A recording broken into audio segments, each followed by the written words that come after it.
Samantala, formal nang inilunsad ng Department of Science and Technology o DOST ang iTanong sa kanilang website. Isa po itong artificial intelligence na nag-iimbak ng mga impormasyon na maaring maging sagot sa iyong mga katanungan. Si Isaiah Mirapuente sa detalye.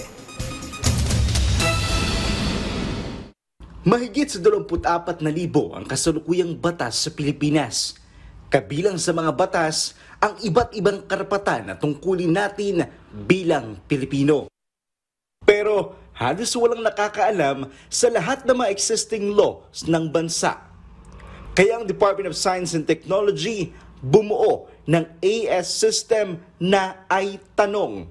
Sa dami ng batas sa Pilipinas, minsan hindi na natin ito alam lahat. Minsan nga, pati yung mga karapatan natin sa trabaho, hindi na rin natin alam.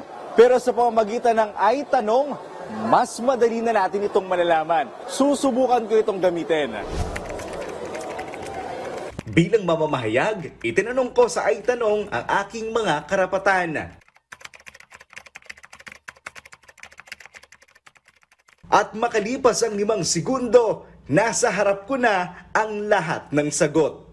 Maliban sa mga batas, ayon sa DOST, maaari rin itong pasukan ng iba't ibang detalye at impormasyon. Ginagamit ito para makapag-archive ng mga dokumento at madali itong mahanap. You can ingest that data into the iTanong system, query the iTanong system with a natural language question, and it would give you a natural language answer.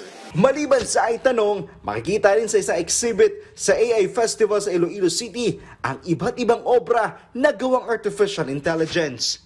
Mayroong robot, laruan, at mga pelikula. Magtatagal ang AI Festival hanggang ngayong araw. Nangako ang DOST na ito ay taon-taon ang gagawin ng ahensya sa Western Visayas. Isaiah Mirafuentes para sa Pambansang TV sa Bagong Pilipinas.